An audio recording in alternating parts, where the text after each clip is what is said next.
Don't worry, I got my husband's permission to say this, but he has a real issue with being scared that Thanksgiving time is going to require him to have 6 million different pots and pans that he will be using simultaneously in order to cook a meal for 100 people or so.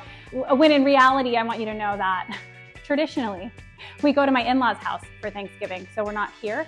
But it has made decluttering our kitchen a little bit difficult, which is fine because the kitchen is my husband's domain. We are a progressive couple.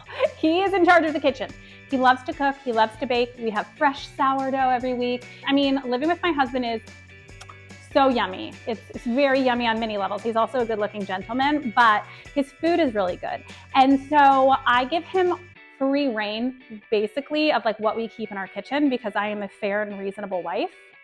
However, when it comes to decluttering kitchens, we do kind of need to let go of the what if quite a bit. By the way, you guys, my sound is going to be a little bit all over the place in this video because my mics are giving out and then you hear this like rattly sound and it's just like all around not like a great sound studio in here today. So bear with me. So I just want to start by saying that we're talking about decluttering our kitchen today. We're going to walk through what that looks like in a broad way, not like Broadway stars, though I do love a good Broadway tune, as you know.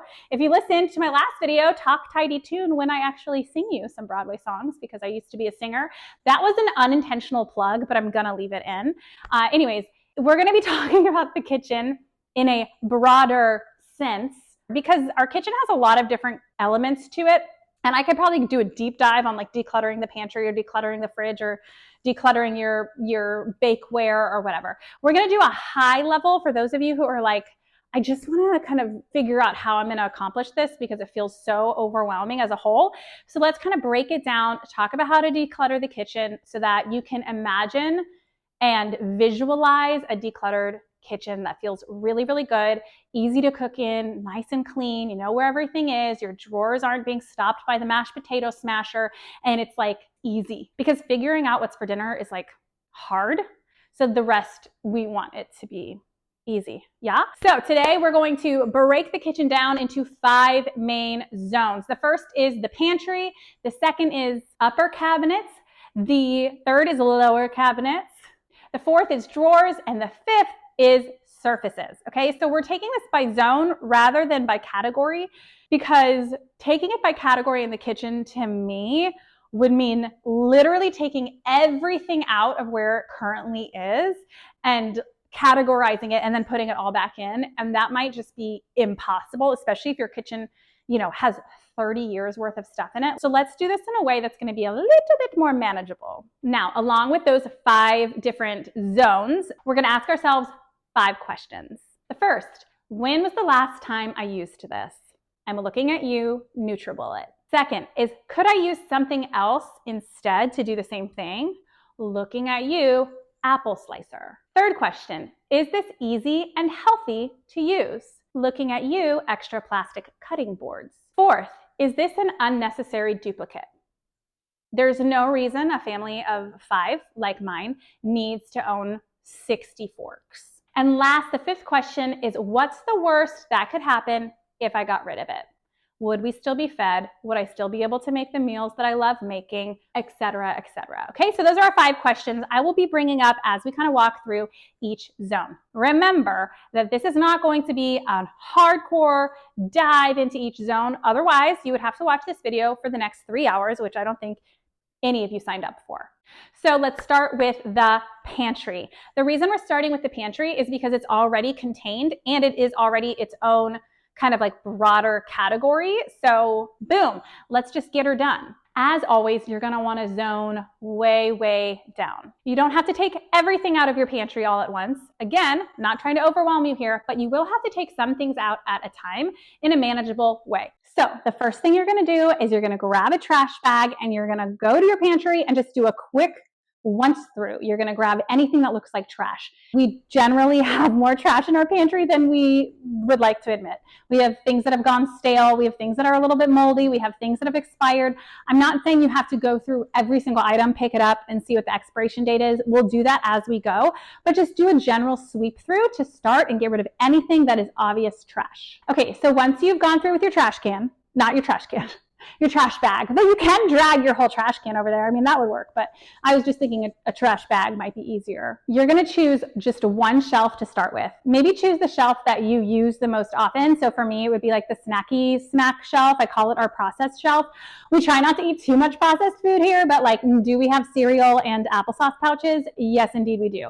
So the things that go on that kind of quick grab shelf are the ones I use the most often. You might not have a categorized shelf like me with I already have my shelves categorized, so I have our snack/process shelf. But whichever shelf you tend to reach to the most or that's easiest to access, maybe start there. So you're not going to take everything out at once because I don't want to overwhelm you, right? Like this is about doing something in a very reasonable type of a way. So you're going to take things out in little chunks at a time. That way your whole pantry or kitchen has not exploded all over the place and then you're tired or something comes up and you have to stop what you're doing and now you have a bomb that's gone off in your living space, right? So we're going to do a little bit at a time. So start with that first shelf and you are going to take everything off that shelf. Maybe it's just even half of a shelf, like a portion of a shelf. And you're going to put that on your dining room table or your kitchen counter or whatever surface is closest to the pantry. This is when you declutter and organize. So you're going to go through, see if anything is expired. You're going to see if anything, you're just not going to eat it. Like the peanut butter crackers that I bought in bulk for my kids' soccer team. And then that soccer practice was canceled. So we were left with all these peanut butter crackers and my kids had one and they were like, these are gross. And I was like, well, they were cheap and on sale for your entire soccer team. But I didn't keep those. I don't remember what I did with them, if I'm being honest, but I did not keep them in my pantry. So anything you know your family is just not going to eat, anything that's expired, declutter that. And then you're going to get things into organized like piles. And then you take the things that you've categorized on your table and only put back in whatever matches the category that you want that first shelf to be. You guys, I'm so sorry. My microphones are on the fritz. I tried 2 different ones while recording this already, and it's just been a mess. But where were we? So you're going to take whatever's on your counter that you had taken off the shelf. If it fits in the category that you want that shelf to be, you're going to put it back in. Next, you're going to do a sweep of the rest of the pantry, and you're going to be like, oh, what are these crackers doing on this shelf down here? I want them to go on my processed food shelf that I just organized and brought back in. So do a quick sweep. You don't have to go through everything, but just if you see anything that belongs in that category of the shelf that you just put back in, go ahead and move it there. Okay, the next thing you're going to do is you're going to look at whatever's left on the table that was not the correct category to go back in immediately, and whatever's the majority category that's out on the table, that is going to be your guiding light for what shelf you're going to do next. So let's say you have a bunch of flour and sugar or whatever that didn't make it back into the pantry because it's not a processed food. So you're going to be like, I need to do my baking shelf next. Let this lead the way. We're not doing this based in order of like how you walk into your pantry. Let the items on the counter lead the way so that you're taking things out, but you're putting things back in so that you're not ending up with everything out, right? We want to be able to make it less overwhelming if you have to stop. So you look, you see your sugars and your flour or whatever, look in your pantry, decide which shelf makes the most sense to be your baking shelf, then take everything off that shelf, put it on the table, do your decluttering, go through what is expired, go through what is opened or stale or moldy or you just aren't gonna eat. And once you've done that decluttering and put things into like piles and categories, anything that is baking goes back into that empty shelf that you just cleared out. Now you're left with new things on your table, whatever's the majority now. So let's say you see a bunch of ketchup and ranch and a bunch of back stock. You say, okay, I need to do my back stock shelf next. Where in the pantry makes sense to keep back stock? Empty that one. So we're taking things out, we're putting them back in as we see fit based on what's on our counters so that when inevitably you run out of energy or time, whatever you're left with on your counter is all you have out. So you're gonna take all that and just put it back miscellaneously onto a miscellaneous shelf in the pantry that you haven't dealt with yet. So that shelf is already kind of miscellaneous. So it's okay, you're just shoving new miscellaneous things in there until the next time you start this process again and you take it one shelf and one category organization at a time. I hope that that makes sense and is not as overwhelming as taking everything out all at once, which you can do if you have the time and you want to take it all out at once, organize, and then just put it back in or whatever. But I think a lot of us feel a little bit better about doing it one zone at a time.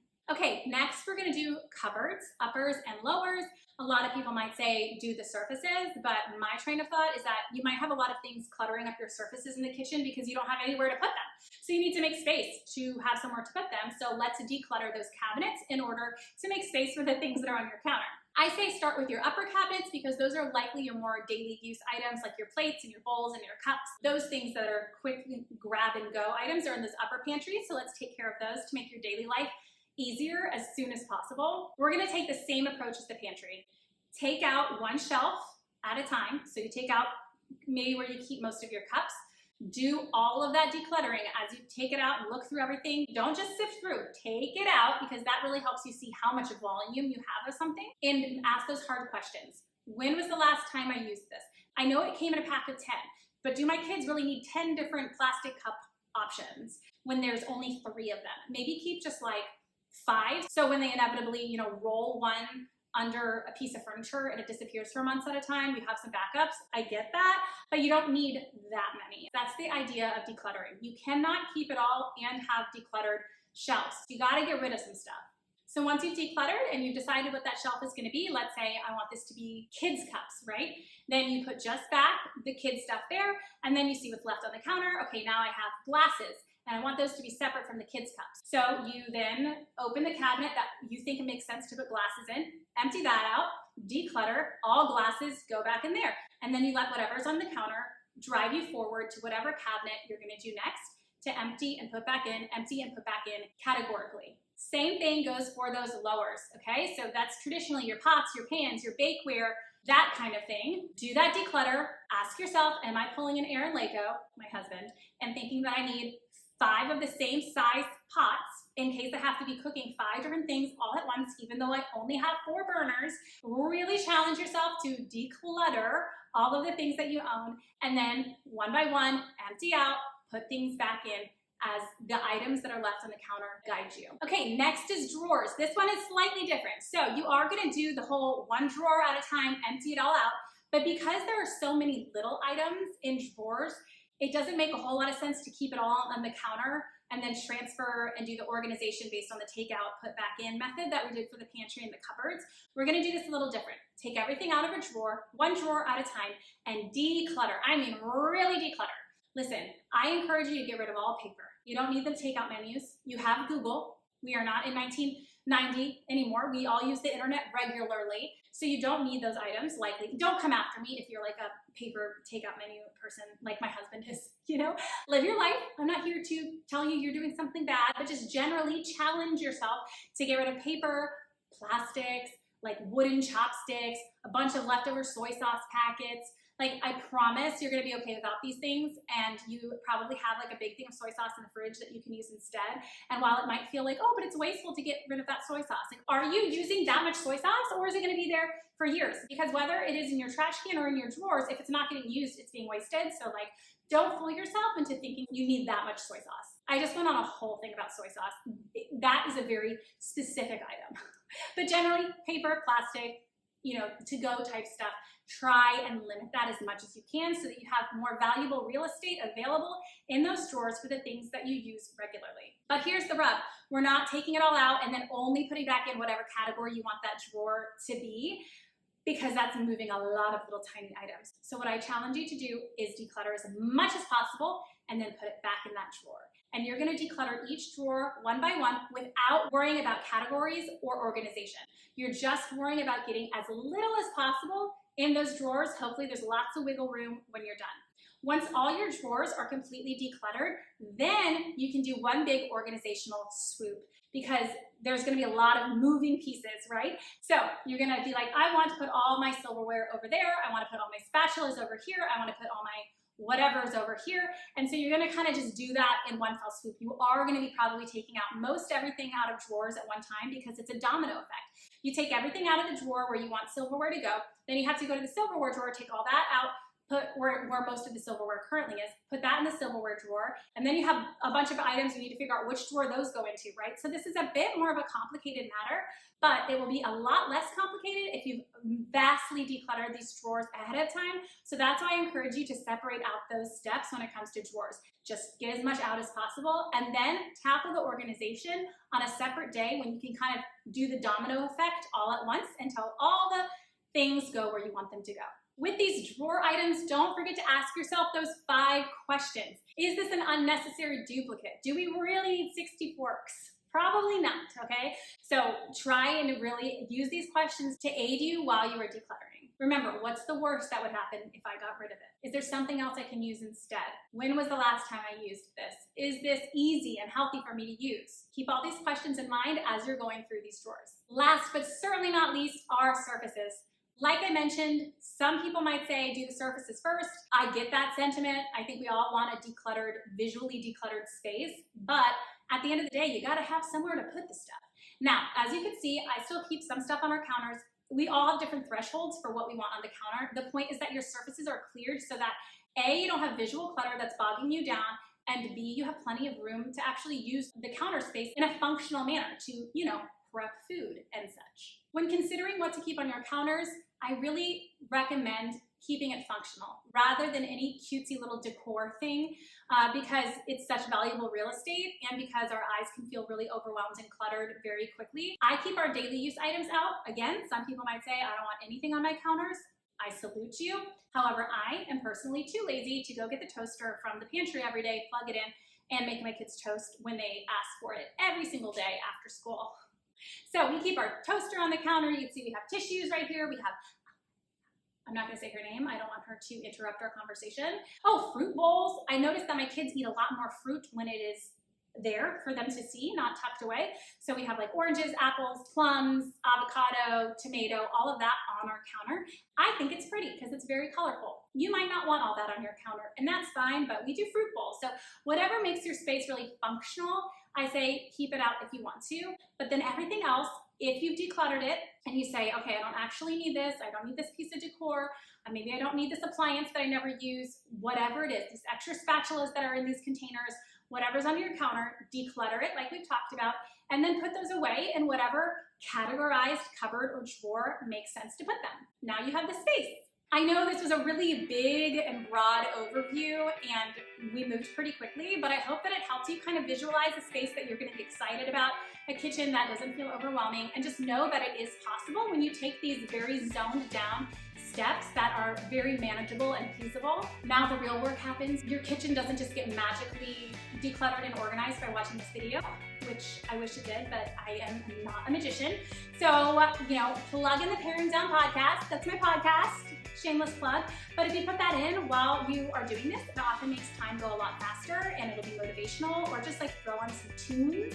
Oh, a good episode of the podcast is episode, I think it's 53, but it's Home Organization Tips with Kanika Williams. If you're kind of like in the organizing mood, she gives you really good ideas, including ideas about the kitchen. But anyway, now it's up to you. Now you gotta get to work, so go ahead and set that 30-minute timer and just tackle a couple of shelves in the pantry. You're moving in the right direction. I hope that these tips were helpful and felt really manageable. Okay, I'll see you next time.